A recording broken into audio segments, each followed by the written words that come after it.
Hello children, welcome to my channel Study Kids. Today our chapter is light, sound and force. Okay? इस chapter में हम जानेंगे light, sound और force के बारे में। सबसे पहले देखिए यहाँ वार्म अप में क्या है कि tick the objects which give us light. इसमें से कौन से ऐसे ऑब्जेक्ट हैं जो हमें लाइट देते हैं, उनको टिक करना है। टॉर्च, ये हमें लाइट देते हैं। कैंडल भी हमें लाइट देते हैं।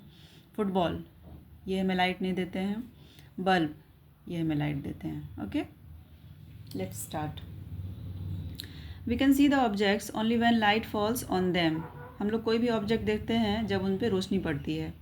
Light helps us to see the objects around us. Light हमारी हेल्प करता है हमारे चारों ओर के ऑब्जेक्ट को देखने में।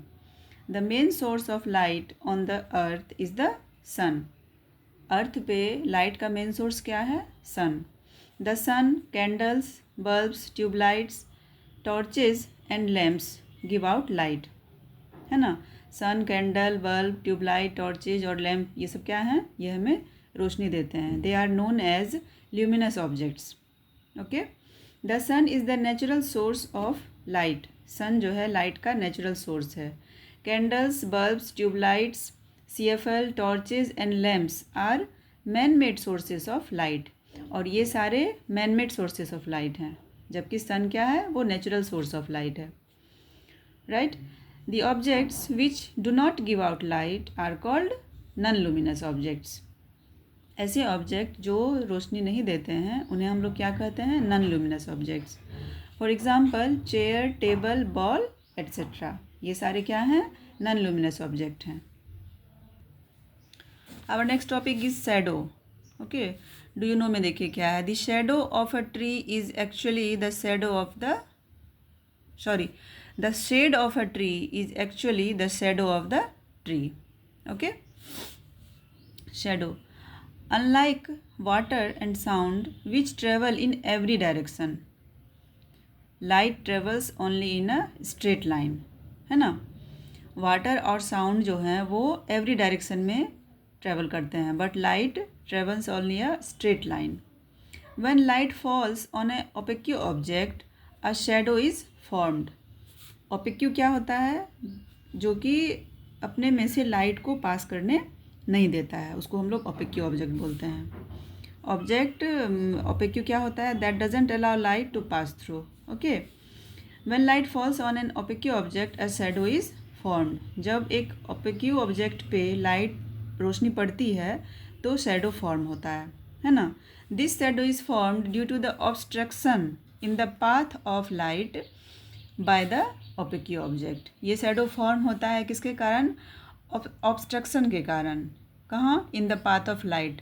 लाइट के रास्ते में जो ऑब्स्ट्रक्शन होता है उसके कारण शैडो फॉर्म होता है। ठीक है। It is always formed on the opposite side of the light source. ये हमेशा कहाँ बनता है?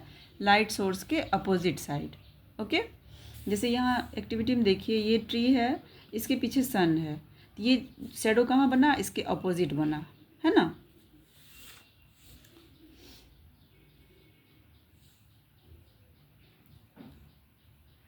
अब है इक्लिप्सेस, इसके बारे में हम लोग पढ़ेंगे, जिसको हम लोग ग्रहण बोलते हैं, है ना।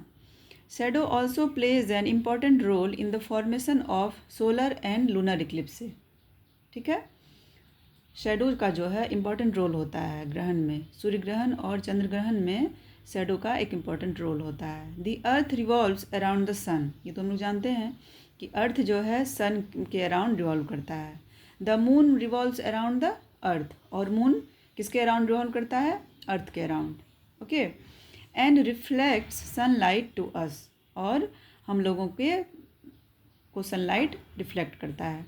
व्हेन द अर्थ और the moon blocks the sunlight. जब अर्थ या मून सनलाइट को ब्लॉक करता है, it castes a shadow.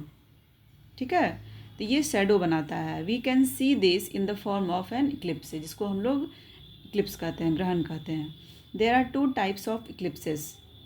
First is solar eclipse and दूसरा lunar eclipse. Okay, solar eclipse हो गया आपका सूर्य ग्रहण और लूनर इक्लिप्स हो गया आपका चंद्र ग्रहण।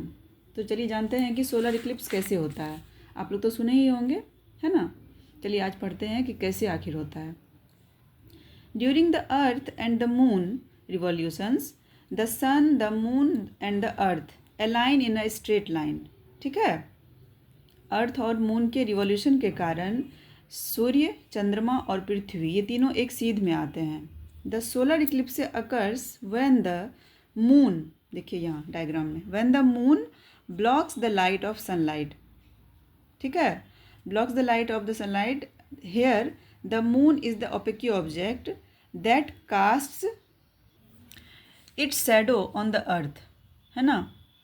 In solar eclipse the moon comes in between the sun and the earth. Solar Eclipse में क्या होता है कि मून सन और अर्थ के बीच में आता है। The area where the shadow of the moon falls has इधर टोटल और पार्शल इक्लिप्स। ठीक है, तो वही क्या कहलाता है, सोलर इक्लिप्स। अब है हमारा लूनर इक्लिप्स। ठीक है, it is same as the solar eclipse, ये भी सोलर इक्लिप्स के ही जैसा है, but here the earth is in the middle. लेकिन इसमें क्या होता है कि अर्थ जो है वो मिडिल में रहता है। Lunar eclipse occurs when the earth blocks the light of the sun. Lunar eclipse कब होता है कि जब अर्थ सन के लाइट को ब्लॉक करता है। The shadow of the earth falls on the moon, और अर्थ का शेडो मून पे पड़ता है। The moon being small in size so can not be seen. Moon small होता है इसलिए नहीं दिखता है। ठीक है, अमेजिंग फैक्ट में क्या है कि solar Eclipse occurs on a new moon day. Solar Eclipse कब होता है, न्यू मून डे में। And lunar eclipse occurs on a full moon day, और लूनर इक्लिप्स कब होता है, फुल मून डे में होता है। ओके, तो ये था हमारा सोलर इक्लिप्स और lunar eclipse. Next topic is sound. अब हम लोग साउंड के बारे में जानेंगे। We hear different sounds like chirping of birds, chattering of monkeys, ringing of doorbells, horns of vehicles, sound produced by musical instruments, mobile ringtones etc. every day. As all these sounds are different with one another. ये सारे sound एक दूसरे से different होते हैं ना। We can categorize them as pleasant and unpleasant sound. तो हम लोग इसको कैटेगराइज करते हैं कि कौन सा इसमें प्लीजेंट है और कौन सा अनप्लीजेंट है। तो सबसे पहले जानते हैं कि प्लीजेंट कैसा होता है और अनप्लीजेंट साउंड कैसा होता है। Okay, some sounds like chirping of birds, playing guitar etc. are pleasant to hear, whereas honking of horns and loudspeakers produce loud and unpleasant sounds. ठीक है, जो सुनने में अच्छा लगता है, ठीक है, उसको हम लोग प्लीजेंट साउंड बोलते हैं, और जिससे हमें परेशानी होती है वो अनप्लीजेंट साउंड कहलाता है। ठीक है, जैसे इसमें एग्जाम्पल में था ही, loud and unpleasant sounds are called noise. इसी में जो लाउड और अनप्लीजेंट जो हमें अच्छे नहीं लगते हैं सुनने में, उन्हें हम लोग क्या कहते हैं, noise. It irritates and disturbs us, ये हमें डिस्टर्ब करते हैं। इट काउजेज नॉइज़ पॉल्यूशन, और इसी के कारण नॉइज़ पॉल्यूशन होता है। It can also affect our hearing ability and make us deaf, ये हमारी हियरिंग एबिलिटी को भी अफेक्ट करता है, जिसके कारण हम बहरे हो सकते हैं। To reduce noise pollution, we should follow some preventive measures which are as follows. ठीक है, नॉइज़ पॉल्यूशन को रिड्यूस करने के लिए हमें कुछ ऐसे स्टेप हैं जो हमें फॉलो करने चाहिए। जैसे do not blow horns of the vehicles unnecessarily and never हॉन्क near a hospital, है ना। अननेसेसरी का ही जो है हमें व्हीकल के हॉर्न को नहीं बजाना चाहिए, या कहीं भी हॉस्पिटल अगर पास में है तो इस सब चीज़ का ध्यान रखना चाहिए। We must speak very softly without disturbing others, हमें जब भी बात करनी चाहिए तो ये हमेशा ध्यान रखना चाहिए कि हमारी बातचीत से किसी दूसरे को परेशानी ना हो, है ना। We should play music at low volume at home, हमें घर पे लो वॉल्यूम में म्यूज़िक सुनना चाहिए। ओके, अब है फोर्स। व्हाट इज़ फोर्स, चलिए जानते हैं। What do we do when we have to move something, अगर हमें कुछ हटाना होता है तो हम लोग क्या करते हैं। वी आइदर पुल इट और पुश इट, या तो उसे हम लोग पुल करते हैं या पुश करते हैं, ठीक है ना, या तो खींचते हैं या धक्का देते हैं। तो अब पुश और पुल इज़ कॉल्ड फोर्स, ठीक है, पुश और पुल ही फोर्स कहलाता है। When you want to open a door, जब हम कोई डोर ओपन करना चाहते हैं तो हम लोग क्या करते हैं, you push it. Okay, when you tie a rope around an object, you bring the rope near you, then you pull it, हम लोग खींच के अपनी तरफ लाते हैं। This shows that we always apply force to do any kind of work. ये हमें क्या बताता है कि हम लोग कोई भी काम करने के लिए फोर्स अप्लाई करते हैं। We are able to walk due to a special force called friction. हम लोग जो है चलते हैं किसके कारण? फ्रिक्शन के कारण। Friction is a force that slows down the movements. Okay, when friction is less things slide और मूव। जब फ्रिक्शन कम होता है तो थिंग, जो कोई भी चीज़ होता है वो क्या होता है? स्लाइड करता है या मूव करता है। And when it is more, जब वो अधिक होता है, things do not move, things move नहीं करता है। When there is no friction, जब फ्रिक्शन नहीं होता है तो वी कीप स्लीपिंग, हम लोग फिसलते रहेंगे अगर फ्रिक्शन नहीं होगा तो। Let us learn about effects of force by observing the following examples. Okay, force can move an object. Force जो है किसी भी ऑब्जेक्ट को मूव कर सकता है, ठीक, जैसे कि a man pushing a car. Force can change the direction of a moving object. किसी भी मूविंग ऑब्जेक्ट का डायरेक्शन जो है वो फोर्स चेंज कर सकता है, जैसे a cricket player hitting the ball, है ना।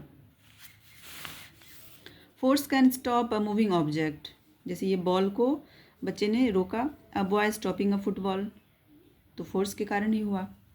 Force can change the shape and size of an object, a boy squeezing a balloon, ठीक है, तो ये फोर्स के कारण ही उसका शेप और साइज चेंज हुआ। तो ये था हमारा chapter light, sound and force. अब इसके कुछ क्वेश्चन आंसर्स मैंने बनाए हैं, चलिए वो देखते हैं।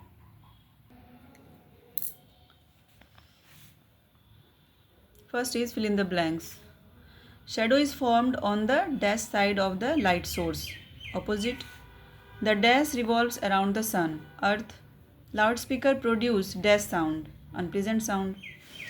Dash can change the shape of an object, force. The main source of light on the earth is the sun. Dash eclipse occurs when the earth comes in between the sun and the moon, lunar eclipse. Okay. Next is give two examples of. First is luminous object. Luminous object का 2 example देना है, candles, bulbs. Second is unpleasant sound, loud speakers, honking of horns. Third is eclipses. First is solar eclipse and second is lunar eclipse. Okay, next question is answer the following questions. First question is what are luminous objects. Luminous object क्या होता है?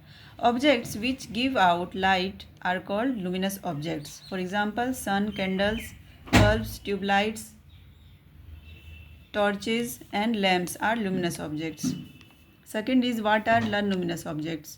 The objects which do not give out light are called non-luminous objects. For example, chair, table, ball, etc.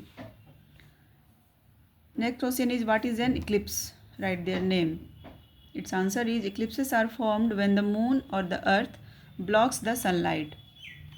They are solar eclipse and lunar eclipse. Next है हमारा define the following. Shadow, इसको define करना है. When the path of light is blocked by an opaque object, a shadow is formed. Friction. Friction is a force that slows down the movements. When friction is less, things slide or move, and when it is more, things do not move. When there is no friction, we keep sleeping. Okay. Next is what is force? In what ways is it helpful to us? A push or pull is called force. It is helpful to move, stop, and change the direction of a moving object. What is noise? Its answer is loud and unpleasant sound is called noise. It irritates and disturbs us. It causes noise pollution. It can also affect our hearing ability and make us deaf. तो ये था हमारा chapter light, sound and force. Okay, जो भी मेरे channel पर नए हैं प्लीज़ मेरे चैनल को सब्सक्राइब कीजिए, शेयर कीजिए. मिलती हूँ आपसे अगले वीडियो में. देखने के लिए thank you. Take care. Bye bye.